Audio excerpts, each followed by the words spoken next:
intervention by the state is always very dangerous in that if it's top down and it does not involve the subjects of its investigation, for want of a better phrase, it's not much more than spying on people.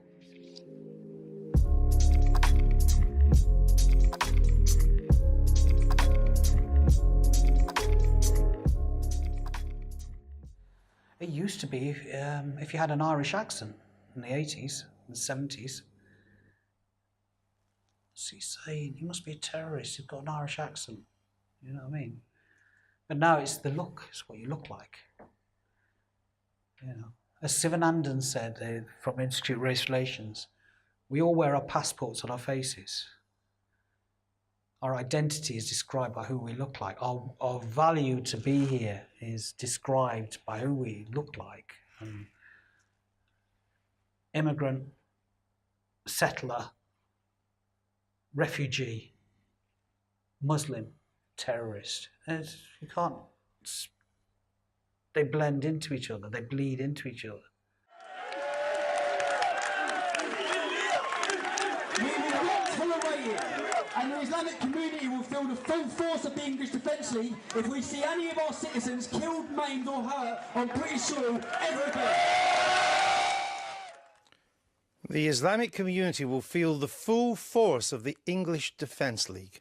It's a pretty explicit threat. It is. Well, it's not a threat, it's a promise. We will continue to highlight these issues, and what you're seeing now, we're a pressure organisation, we're a pressure movement. We put pressure on the government, we put pressure on the Islamic community. I'm seeing now, more than I've seen at all, Islamic leaders coming out. I watched on the Big Questions for the first time where they're addressing these issues. They're saying the problems in the madrasas, the mosques, the mullahs. And you didn't just even say the Islamic extremists, you said the Islamic community, everybody who's a Muslim. Because I don't feel the Islamic community have done enough to address these issues. Racism in Britain has been given a green light to kind of recircuit itself and converge in on Muslims. It's okay to hate Muslims. Everybody can join the Muslim hating bandwagon. And some of it is linked to the PREVENT programme. As it stands, our understanding of radicalisation and terrorism and non-violent extremism is incredibly poor. We have no solid definition of what non-violent extremism is. I think internally in our communities, we've become very communalized. We've become absolutely wedded to the idea that faith is the only identity that we should worry about. That has led to a communalization of identities. So we see even Sikh leaderships and Hindu leaderships blaming Muslims for the fracturing of society, which is grossly unfair. The difficulty for all of us is there's absolutely no doubt there is a tiny number of British Muslims that are involved or have been involved, I hope it's diminishing, in acts of violence, encouraging acts of violence, religious extremism. But even if it's, say, 5,000 people, which I think is probably the very top end of the estimate, it's a sliver of a percentage of 2.5 million. There's an assumption there that there's a particular problem with the Muslim community in regards to extremism and radicalisation.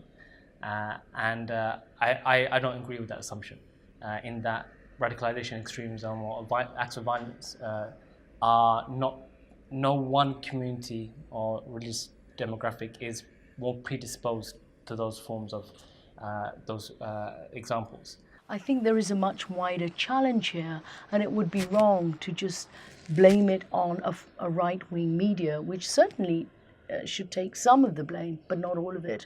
It's also about the different state apparatus, different ways in which policies have been conceived, the ways in which communities have been encouraged to divide along faith lines, the encouraging faith schools, encouraging leaderships to operate Sharia councils, encouraging leaderships to allow schools to segregate on the basis of gender. All these things are leading to disintegration and to segregation. And because PREVENT leaves such a big gap, individuals who make the referrals, who, more often than not, are not experts in the field, then you are sort of forced to use more subjective identifiers. And, you know, more often than not, there is the level of a person's religiosity. The government can't actually even have legislation that targets one specific religious or racial group. The policy itself doesn't target Muslims. In fact, there's multiple times in the actual policy things like evidence of religiosity is not a case for referral. William, just in terms of how many far-right people does Prevent cover far-right, or is it just about Islamists? No, Prevent has covered far-right formally since 2011 when the strategy was revised. As a practitioner working in it since 2008, we've tackled it really from those very, very early days. And I've gone on record of talking about a young lad I worked with way back as far as 2008, who was at 10 years old, immersed in neo-Nazi ideology by a family member. And that came as quite a shock, because in the early days of Prevent, it was very much around the Al-Qaeda narrative. But having sort of been cast out into communities, I was hearing communities come back at me and say, actually, there's other forms of extremism. I think one of the earliest own goals and huge mistakes, and the kind of reputational damage it did was immense, was when some bright spark thought it was a good idea to try and use the Prevent programme to shut down Palestinian activism and Palestinian support. And the argument they were trying to develop was that empathy, support, activism for the Palestinians might be a sign of radicalisation or extremism or support for religious hatred. So nonsense, rubbish. In my work, I have seen the impact of extremist, far-right, religious right ideologies on the most vulnerable sections of our communities across the board. From examples that I can give you from the work that we do in the communities, in the Muslim communities, with women who are suffering ostracisation and have had to suffer risk of violence and threats from within their own communities by not adhering to strict Islamic guidelines and rules, and by not doing that because now the Muslim community feels under threat.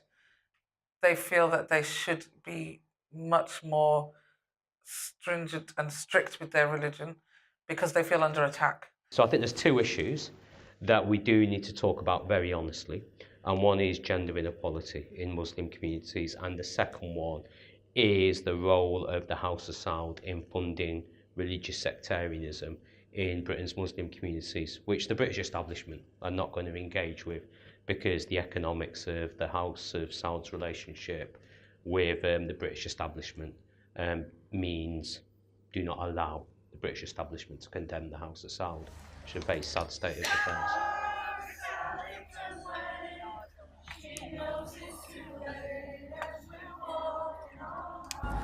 I can confirm that the man suspected of carrying out last night's atrocity is 22-year-old Salman Abidi.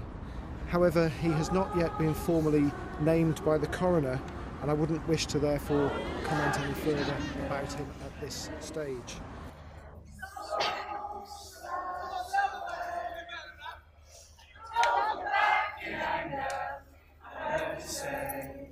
You have to have a historical expression of this. It can't just be, these Saudi princes now just sitting there making millions out of oil, and they're sending jihadists. That is what the right are saying, and it as well. And it's so simplistic. It doesn't give enough depth to it. Unless we, as citizens of a nation, take responsibility for what historically we've done, we can't unravel. We can't start a story midway through and supposed to understand it at the end. You've got to start at the beginning and learn. How can Saudi Arabia's criticism of ISIS be taken seriously when it sentences a blogger to 1,000 lashes for insulting Islam? Fahish is a terrorist group. It has no legal system. The kingdom is a state. The kingdom has a judicial system that traces its history even longer than English common law. She says she's teaching from a book by Sheikh Fazan, a senior member of the official Saudi religious establishment. This is very, very good book. He's Muslim and he gets out of Islam. He doesn't want any more. What are we going to do? Kill him. There is a huge demand that we're making on the state to stop funding fundamentalist movements that often use charities and front organizations to do their work. And that means investigating where funds come from, who funds MEND, who funds the Muslim Council of Britain or the Hindu National Council of Hindu Temples. They are, and who, not only who funds them, but who are they linked to? These are not just charitable, do-gooding organizations. These are political organizations linked to political movements abroad. We're still investing in ISIS today, vis-a-vis the House of Saud's relationships with what's happening in Syria, what's happening in Libya. So we're still funding these monsters all over the world, and then we're running around Bradford and Birmingham and Manchester with this Prevent programme, marginalising British working class Muslims whose parents are taxi drivers, you know, restaurant workers, NHS workers, people working in retail. So Prevent basically tries to intervene on the first stage of a process that leads individual to commit acts of violent extremism. Although I don't think Prevent itself is about countering terrorism, because to do that you need legal measures and operate in the criminal sphere. But it is very much about countering ideologies of the far right and the religious right and other extremist ideologies that give rise to hatred and bigotry in our society and that prevent society from being a cohesive unit. It was a British state response to the horrific fact that I think almost 52 people died in the London bombings on the underground, and the bombers were British born. But it's been used by dubious organisations. So the Henry Jackson Society are great supporters of Prevent. And of course the director of the Henry Jackson Society, Douglas Murray, is a notorious outspoken racist who has openly called for sanctions against Muslim communities and life for all Muslims to be made harder in Europe. I talk to people in the Muslim community, I talk to people in mosques, I talk to people in churches, I talk to people that go to synagogues, all kinds of different faiths and different groups. And I think what Prevent has often done is seem to target the Muslim community, not anybody else, looks to say there's a kind of suspicion over the whole community, and it's actually often counterproductive. I have met through my line of work lots of practitioners, lots of people that do work within Prevent, and I think that there's a very different view from the people that work within it than some of the people that are very vocal outside of it on university campuses or in the media, whatever it may be. We know that it's been that it has supported a lot of people. We know that in 2015 to 2016, 150 people were stopped from going to fight in Syria and Iraq, 50 of those being children. I support it, but I also accept that it has its disadvantages. I support it because I think it's a very valuable service and it's something that was needed. And that there are places and that there's now an organisation that is specifically there for people to go to who felt otherwise that they had nowhere to turn to with vital information that could have prevented a lot of, issues in our communities. I very much support the idea that it is necessary to have a program, a comprehensive program that tackles fundamentalist and extremist and far-right ideologies, because as we have seen and witnessed around us, these ideologies do give rise to hatred, to bigotry, to prejudice, and to violence. And so I think that it is one of the most urgent tasks that need to be addressed. Whether Prevent is delivering on that, I'm not sure. There really needs to be people that go out and explain really what happens, really what it is, and placate some of those genuine fears that have arisen because some of the narratives that surround it. The fabric, the DNA of Britain in the 20th and 21st century is embedded all the way through with Black and Asian narratives. So we're doing pretty well. We're doing very well.